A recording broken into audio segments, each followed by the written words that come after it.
Hey guys, ഇന്ന് നമ്മൾ explain ചെയ്യാൻ പോകുന്നത് ഹണ്ടർ ആനിമേ സീരീസിലെ 49ാമത്തെ എപ്പിസോഡാണ്. എപ്പിസോഡോട് മുൻപേ എനിക്ക് നിങ്ങളോട് കുറച്ച് കാര്യങ്ങൾ പറയാനുണ്ട്. അത് മറ്റൊന്നല്ല, ഇനി നമ്മൾ ഹൈക്യൂ എന്ന് പറഞ്ഞ ആനിമേ സീരീസിന്റെ ഒന്നാം സീസണിൽ ഫുള്ള് കഴിഞ്ഞിട്ട് മാത്രമേ നമ്മൾ ഹണ്ടർ കണ്ടിന്യൂ ചെയ്യുള്ളൂ. സോ ഹൈക്യൂവിന്റെ ഫസ്റ്റ് സീസൺ കഴിയുന്നവരെ എല്ലാ ഹണ്ടർ ഫാൻസും ഒന്ന് ക്ഷമിക്കുമെന്ന് വിചാരിക്കുന്നു. സോ നിങ്ങൾക്ക് കാര്യങ്ങൾ മനസ്സിലായിട്ടെങ്കിൽ തീർച്ചയായിട്ടും ഈ ഒരു വീഡിയോ ലൈക്ക് ചെയ്യുക. അങ്ങനെയാണെങ്കിൽ നമുക്ക് നേരെ എപ്പിസോഡോട്ട് പോകാം. എപ്പിസോഡിന് സ്റ്റാർട്ടിങ് തന്നെ ഫാനട്രോപ്പിലെ മെമ്പേഴ്സ് ആയിട്ടുള്ള നൊബിനാഗയും പിന്നെ മച്ചിയാണ് കാണുന്നത്. അവരാണെങ്കിൽ ഇപ്പോൾ പബ്ലിക്കായിട്ടുള്ള ഒരു ഷോപ്പിൽ വന്നിരിക്കുന്നുണ്ട്. അവരുടെ തൊട്ട ബാക്കിലാണെങ്കിൽ അവരെ ഭയന്നുകൊണ്ട് ഒരു കപ്പിൾ ഇരിക്കുന്നുണ്ടായിരുന്നു. ശരിക്കും പറയുകയാണെങ്കിൽ ആ ഒരു കപ്പിൾസാണ് നമ്മളെ ഗോണും ഫ്രണ്ട്സിനും ഈ രണ്ട് ഫാനട്രോപ്പ് മെമ്പേഴ്സിന്റെ ലൊക്കേഷൻ പറഞ്ഞു കൊടുക്കുന്നത്.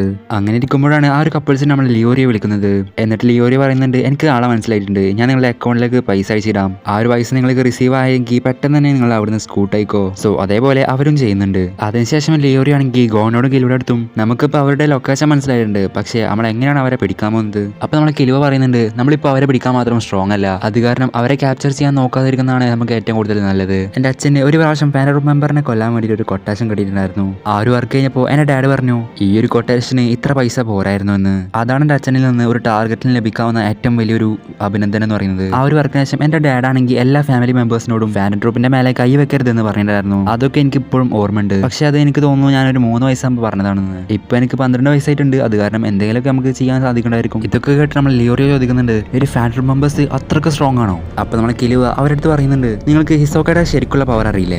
ഏകദേശം ഹിസോക്കയുടെ എത്ര പവർ ആവും ഈ ഒരു രണ്ടാൾക്കാർക്കുള്ളത്? അപ്പൊ നിങ്ങളൊന്ന് ആലോചിച്ച് നോക്ക്, അവിടെ 2 ഹിസോക്ക ഇരിക്കുന്നതായിട്ട് നമുക്ക് മര്യാദക്ക് ഒരു ഹിസോക്കയെ പോലും ഡിഫീറ്റ് ചെയ്യാൻ സാധിക്കുന്നില്ല. അപ്പൊ എങ്ങനെയാണ് നമ്മൾ 2 ഹിസോക്കയെ ഡിഫീറ്റ് ചെയ്യാൻ പോകുന്നത്? അവരുടെ ചുറ്റുഭാഗത്തോട്ട് നല്ല രീതിക്ക് ശ്രദ്ധ കൊടുക്കുന്നുണ്ട്. അവർക്കൊരു തരി പോലും പേടിയില്ല. ഇതേ സമയം ആ 2 ഫാനട്രോപ്പ് മെമ്പേഴ്സിനാണെങ്കിൽ അവരെ ആരൊക്കെയോ നോക്കുന്നുണ്ടെന്ന് മനസ്സിലാവുന്നുണ്ട്. പക്ഷെ ഇപ്പൊ അവർക്ക് നമ്മളെ ഗോണ്ടി ഫ്രണ്ട്സിന്റെ ലൊക്കേഷൻ കൃത്യമായിട്ട് മനസ്സിലായിട്ടില്ല. എന്നിട്ട് അവരിൽ നിന്ന് ഒരാൾ പറയുന്നുണ്ട്, ഇതെങ്ങാണ് ആ ഒരു ഊഗിനെ കൊന്ന ചെയിൻ യൂസർ ആണെങ്കിൽ നമ്മൾ പിന്നെ മറ്റൊന്നും നോക്കാതെ അവനെ പോയി കൊല്ലും.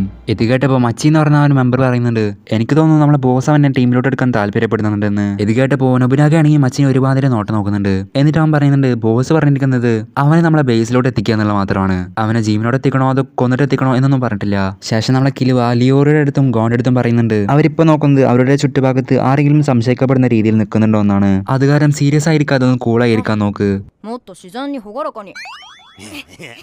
അതിനുശേഷം കാണിക്കുന്നത് ഫാനട്രോപ്പ് മെമ്പർ ആയിട്ടുള്ള ഷൽനാർക്കിനെയും പിന്നെ അവന്റെ ബോസ് ആയിട്ടുള്ള ക്രോളോ ലൂസിഫറിനെയാണ്. ഷൽനാർക്ക് ഒരു ഹണ്ടറായ കാരണം തന്നെ ഹണ്ടേഴ്സിനെ മാത്രം ലഭിക്കുന്ന വെബ്സൈറ്റിൽ നോക്കിയിട്ട് ഉവോഗിനെ കൊന്ന ചെയിൻ യൂസർ ആയിട്ടുള്ള അവളെ കുറാപ്പികയെ പറ്റി ഇൻഫോർമേഷൻ നോക്കിക്കൊണ്ടിരിക്കുകയാണ്. കുറാപ്പികയെ പറ്റി ഡയറക്റ്റ് ആയിട്ട് ഇൻഫോർമേഷൻ ലഭിക്കാത്ത കാരണം തന്നെ കുറാപ്പിക വർക്ക് ചെയ്യുന്ന നോസ്ട്രാഡ് ഫാമിലിയിലെ ബോസിന്റെ മകളെ, അതായത് നിയോൺ എന്നറിയപ്പെടുന്ന ആ ഒരു പെൺകുട്ടിയെ ഫാനട്രോപ്പിന്റെ ബോസ് ആണെങ്കിൽ നോട്ടെടുക്കുന്നുണ്ട്. പിന്നെ കാണുന്ന നമ്മളെ കുറാപ്പികയും പിന്നെ അവന്റെ ഒപ്പം വർക്ക് ചെയ്യുന്ന ബോഡി ഗാർഡ്സും പിന്നെ അവരുടെ ബോസും പിന്നെ അവരുടെ ബോസിന്റെ മകളും അങ്ങനെയുള്ള എല്ലാവരും ഒപ്പം ഇരുന്നിട്ട് കുറച്ച് കാര്യങ്ങൾ ഡിസ്കസ് ചെയ്യുന്നതാണ്.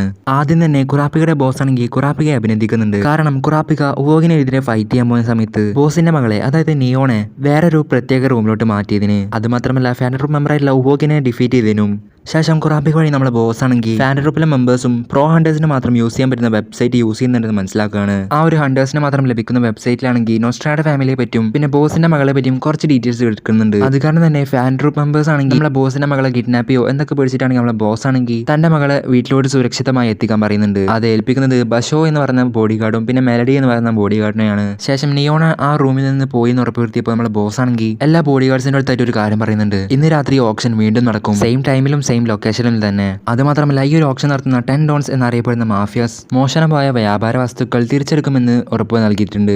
അപ്പൊ കുറാപ്പിക ബോസിനടുത്ത് പറയുന്നുണ്ട്, നമ്മൾ ക്യാപ്ചർ ചെയ്ത ഹോഗിൻ എന്ന് പറയുന്ന മെമ്പർ എന്നോട് പറഞ്ഞു അവരല്ല വ്യാപാര വസ്തുക്കൾ മോഷ്ടിച്ചതെന്ന്, പകരം ഷാഡോ ബീസ്റ്റുകൾ അവരെത്തുന്നതിന് മുന്നേ മോഷ്ടിച്ചിട്ടുണ്ടായിരുന്നു. അപ്പൊ ബോസ് പറയുന്നുണ്ട്, ഇതൊക്കെ ശരി തന്നെയാണ്, പക്ഷെ ഇപ്പോ എല്ലാ ഷാഡോ ബീസ്റ്റ് മെമ്പറുകളെയും ഫാനട്രോപ്പ് മെമ്പേഴ്സ് ഒക്കെ ഇല്ലാതാക്കി കളഞ്ഞു. അവൾ എന്ന് പറയുന്ന ഷാഡോ ബീസ്റ്റ് മെമ്പറിന്റെ അടുത്തായിരുന്നു ഈ ഒരു വ്യാപാര വസ്തുക്കൾ ഉണ്ടായിരുന്നത്. ആ ഒരു മെമ്പറിനെയും ഇപ്പൊ കാണാനില്ല.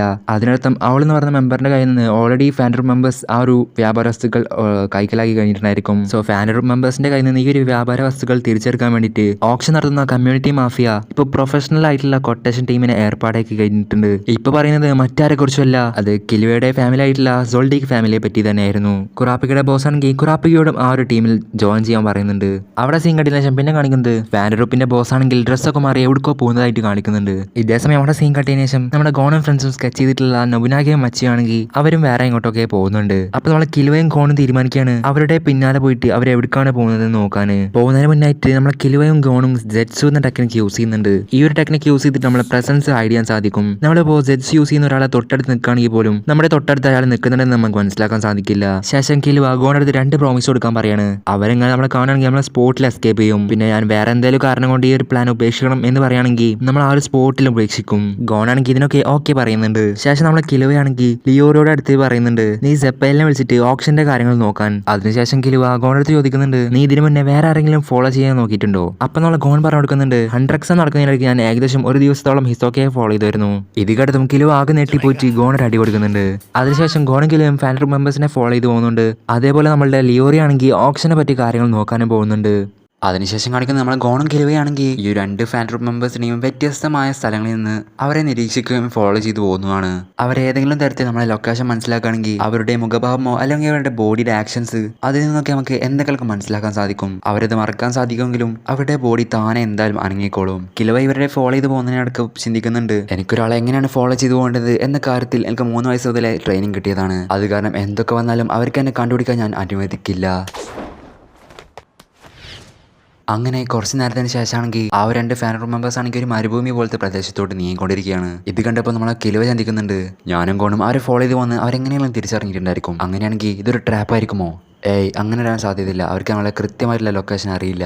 ഇനി അവർ 2 പേരും അവരുടെ ഹൈഡൗട്ടിലോട്ടാണ് പോകണമെങ്കിൽ ഇതൊരു വലിയ സക്സസ് ആയിരിക്കും. അത് കാരണം അവരെ ഫോളോ ചെയ്ത് പോവുക. അപ്പോഴാണ് ആ 2 ഫാൻ ഗ്രൂപ്പ് മെമ്പേഴ്സ് ബിൽഡിങ്ങുകളാൽ ചുറ്റപ്പെട്ട ഒരു പ്രദേശത്ത് വെറുതെ അങ്ങനെ നിൽക്കുകയാണ്. അവിടെ നമ്മളെ നൊബിനാക പറയുന്നുണ്ട് ഇതെന്തായാലും ഊഗിനോ എന്ന ഒരു ചൈനോസർ അല്ല, എനിക്ക് ഒന്നിൽ കൂടുതൽ ആൾക്കാരെ സെൻസ് ചെയ്യാൻ സാധിക്കുന്നുണ്ട്. അതിനുശേഷം നമ്മളെ ഗോണും കിലുവയും 2 വ്യത്യസ്തമായ ബിൽഡിങ്ങിൽ നിന്നിട്ട് അവരെ നിരീക്ഷിച്ചുകൊണ്ടിരിക്കുകയാണ്. ഇവരാണെങ്കിൽ ഫോൺ യൂസ് ചെയ്തിട്ട് അങ്ങോട്ടും ഇങ്ങോട്ടും കോൺടാക്ട് ചെയ്യുന്നുണ്ട്. കിലുവ ഗോണിന്റെ അടുത്ത് പറയുന്നുണ്ട് അവർ നമ്മളങ്ങോട്ട് പോകാൻ വേണ്ടി കാത്തിരിക്കുകയാണ്. അവർക്ക് അവരുടെ എക്സാക്ട് ലൊക്കേഷൻ അറിയാത്ത കാരണം തന്നെ നമ്മളിപ്പോൾ സേഫാണ്. അത് കാരണം ഇവിടെ തന്നെ നിന്നിട്ട് കാത്തിരിക്കുന്നതാണ് നമുക്ക് നല്ലത്. അങ്ങനെ ഇരിക്കുമ്പോഴാണ് നൊബുനാഗയുടെ ഫോണിലേക്ക് ഒരു കോൾ വരുന്നത്. അത് കാരണം തന്നെ ഗോണും കിലുവയും ഫോൺ കട്ടാക്കാണ്. കിലുവയാണെങ്കിൽ ഗോണെടുത്ത് പറയുന്നുണ്ട് നീ അവരെ തന്നെ സൂക്ഷിച്ച് നോക്കണം. അവരുടെ മുഖഭാവത്തിൽ എന്തെങ്കിലും തരത്തിൽ വ്യത്യാസം കണ്ടാൽ ഉടനെ തന്നെ എസ്കേപ്പ് അടിച്ചോളണം. അങ്ങനെ ഒട്ടും വൈകാതെ തന്നെ അവരൊരു കോൾ എടുക്കുകയാണ്. അത് മറ്റൊരു ഫാൻ ഗ്രൂപ്പ് മെമ്പർ ആയിട്ടുള്ള ഫിങ്സ് ആയിരുന്നു. ഫിങ്സ് ആണെങ്കിൽ ഇവരോട് ചോദിക്കുന്നുണ്ട് നിങ്ങളുടെ അവിടുത്തെ സിറ്റുവേഷൻ ഇപ്പോൾ എന്താണ്? നൊബുനാഗ അതിന് മറുപടിയായി പറയുന്നുണ്ട് ഞങ്ങൾ ആരൊക്കെ ഇപ്പോൾ ഫോളോ ചെയ്ത് വരുന്നുണ്ട്, പക്ഷേ ഇതുവരെ അവർ ഞങ്ങളുടെ മുന്നിലോട്ട് വന്നിട്ടില്ല. അപ്പൊ ഫിങ്സ് പറയാണ് അങ്ങനെയാണെങ്കിൽ നിങ്ങൾക്ക് ഞാനൊരു ഗുഡ് ന്യൂസ് തരാം. അതിനുശേഷം നൊബുനാഗ ആണെങ്കിലോ ഗോണും കിലുവയും ഇരിക്കുന്ന ബിൽഡിംഗിൽ സൈഡിലോട്ട് നൈസായിട്ട് നോക്കുന്നുണ്ട്. ഇതാരും നമ്മളെ ഗോണും കിലുവയും ഒറ്റ സെക്കൻഡ് അവിടെ വെയിറ്റ് ചെയ്യുന്നില്ല. അവർ 2 പേരും നൊബുനാഗ നോക്കി അതേ സെക്കൻഡിൽ തന്നെ അവിടെ ചാടി രക്ഷപ്പെടാൻ നോക്കുന്നുണ്ട്. അപ്പോഴാണ് ഇവരൊരു കാഴ്ചയാണ് ഞെട്ടുന്നത്. അതെന്ന് വെച്ചാൽ ഇവരുടെ 2 പേരുടെ മുന്നിലെയും വേറെ 2 ഫാൻ ഗ്രൂപ്പ് മെമ്പേഴ്സ് വന്നിട്ടുണ്ടായിരുന്നു. അതായത് ഇവർ ഫോളോ ചെയ്ത് ഫാൻ ഗ്രൂപ്പ് മെമ്പേഴ്സ് അല്ല, മറിച്ച് വേറെ ഏതൊക്കെയോ ഒരു ഫാൻ ഗ്രൂപ്പ് മെമ്പേഴ്സ് ആയിരുന്നു. അത് കിലുവയുടെ മുമ്പിൽ ഫിങ്സ് എന്ന ഫാൻ ഗ്രൂപ്പ് മെമ്പറും ഗോണിന്റെ മുമ്പിൽ പക്നോഡ് എന്ന് പറയുന്ന ഫാൻ ഗ്രൂപ്പ് മെമ്പറും. കിലുവ ട്രാപ്പായി പറഞ്ഞപ്പോൾ കിലുവ മറ്റൊന്നും നോക്കിയില്ല. അവനവന്റെ അസാസിൻ മോഡ് ഓണാക്കാണ്. എന്നിട്ട് അങ്ങോട്ടും ഇങ്ങോട്ടും ചറപറ അങ്ങോട്ടും ഇങ്ങോട്ട് പോയിക്കൊണ്ടിരിക്കുകയാണ്. പക്ഷേ ഫിങ്സ് ആണെങ്കിലോ ഈസി ആയിട്ട് തന്നെ അവനെ ക്യാച്ച് ചെയ്യുന്നുണ്ട്. അപ്പോൾ നമ്മൾ കിലുവ കുറച്ച് കല്ലുകൾ എടുത്തിട്ട് അവന്റെ മുഖത്തോട് എറിയുന്നുണ്ട്. എന്നിട്ട് കിലുവ മറ്റേ കാലിട്ട് അവന്റെ മുഖത്തോട് ചവിട്ടാണ്. പക്ഷേ ഫിങ്സ് എന്ന് പറയുന്ന ഫാൻ ഗ്രൂപ്പ് മെമ്പർ ഈസി ആയിട്ട് തന്നെ അവന്റെ കാലും ബ്ലോക്ക് ചെയ്യുന്നുണ്ട്. അങ്ങനെ ഫിങ്സ് ആണെങ്കിൽ നമ്മളെ കിലുവയുടെ 2 കാലും പിടിച്ച് നിൽക്കുമ്പോൾ കിലുവയാണെങ്കിൽ തന്നെ 2 കൈയും അസാസിൻ മോഡാക്കിയിട്ട് അവന്റെ നഖങ്ങൾ യൂസ് ചെയ്തിട്ട് അവൻ ഫ്രീ ആവുന്നുണ്ട്. അപ്പോഴാണ് ഇത്ര നേരം അടിയുണ്ടായിരുന്ന നൊബുനാഗ നമ്മുടെ കിലുവയുടെ ബാക്കിൽ വന്ന് നിൽക്കുന്നത്.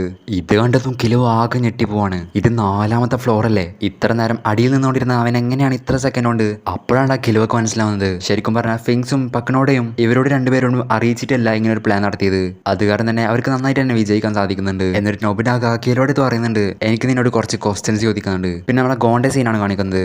ഗോണ്ടെ അടുത്ത് പക്കനോടെ ചോദിക്കുന്നുണ്ട് നിനക്ക് ചെയിൻ യൂസ് ചെയ്തിട്ട് ഫൈറ്റ് ചെയ്യുന്ന ഒരു നെൻ യൂസറിനെ അറിയുമോ? ശരിക്കും ഇവർ ചോദിക്കുന്നത് നമ്മളെ കുറാപ്പിക്കെ പറ്റിയിട്ടാണ്. പക്ഷെ നമ്മളെ ഗോണിന് കുറാപ്പിക്ക് ചെയിൻ യൂസ് ചെയ്തിട്ട് ഫൈറ്റ് ചെയ്യുമെന്ന് അറിയില്ലല്ലോ. അത് കാരണം അവൻ ഇല്ലാന്ന് തന്നെ പറയാണ്. ശേഷം കിലുവയുടെ സീനാണ് കാണിക്കുന്നത്. നൊബുനാഗ അവനോട് ആദ്യത്തെ ക്വസ്റ്റ്യൻ ചോദിക്കുകയാണ് നീ എന്തുകൊണ്ടാണ് ഞങ്ങളെ ഫോളോ ചെയ്ത് വന്നിരുന്നത്? നുണ പറഞ്ഞാൽ കൂടുതൽ വഷളാവും എന്ന് തിരിച്ചറിയാൻ നമ്മളെ കിലുവയാണെങ്കിൽ അവരുടെ അടുത്ത് ഉള്ള സത്യം മൊത്തം പറയാണ്. മാഫിയ നിങ്ങളുടെ തലയിൽ വലിയൊരു തുക തന്നെ ഇട്ടിട്ടുണ്ട്. അത് കാരണം ആ ഒരു പൈസക്ക് വേണ്ടിയാണ് ഞങ്ങൾ നിങ്ങളെ ഫോളോ ചെയ്ത് വന്നിരുന്നത്. അപ്പോഴത്തേക്കും നൊബുനാഗ തന്റെ 2ാമത്തെ ക്വസ്റ്റ്യൻ ചോദിക്കുകയാണ് ആരാണ് നിങ്ങളെ നെൻ യൂസ് ചെയ്യാൻ പഠിപ്പിച്ചത്? ആരാണ് നിങ്ങളെ ആൾക്കാരെ ഫോളോ ചെയ്യാൻ പഠിപ്പിച്ചത്? ഇപ്പൊ നമ്മളെ കിലുവ വിങ് മാസ്റ്ററിന്റെ പേര് പറഞ്ഞു കൊടുക്കുന്നില്ല. പകരം കരാട്ട പഠിക്കുന്ന മാസ്റ്ററിന്റെ പറയുന്ന പേര് പോലെ ഷിങ്കൻ റിയോ മാസ്റ്റർ എന്നാണ് പറഞ്ഞു കൊടുക്കുന്നത്. ശേഷം നൊബുനാഗ 3ാമത്തെ ക്വസ്റ്റ്യൻ ചോദിക്കുകയാണ്. അതായത് ഗോണോട് ചോദിച്ച അതേ ക്വസ്റ്റ്യൻ തന്നെയാണ് നിനക്ക് ചെയിൻ യൂസ് ചെയ്ത് ഫൈറ്റ് ചെയ്യുന്ന ഒരു നെൻ യൂസറിനെ അറിയുമോ? സ്വാഭാവികമായിട്ടും ഗോൺ അറിയാത്ത പോലെ തന്നെ കിലുവക്കും കുറാപ്പിക ചെയിൻസ് യൂസ് ചെയ്തിട്ടാണ് ഫൈറ്റ് ചെയ്യുന്ന അറിയില്ല. അത് കാരണം തന്നെ അവനും ഇല്ലാന്ന് തന്നെ പറയുന്നു. അതിനുശേഷം നൊബുനാഗ എന്റെ അവസാനത്തെ ക്വസ്റ്റ്യൻ ഇതാണ്, നിനക്ക് ഇപ്പൊ ചാവണോ അതോ കുറച്ച് കഴിഞ്ഞ് ചാവണോ? നിനക്ക് 3 സെക്കൻഡ് തരാം, അതിനുള്ളിൽ നീ ഉത്തരം നൽകണം. ഇത് കേട്ട് നമ്മളെ കിലുവ ആകെ പേടിച്ച് ട്രോമറ്റൈസ്ഡ് ആയി നിൽക്കണം അവിടെ.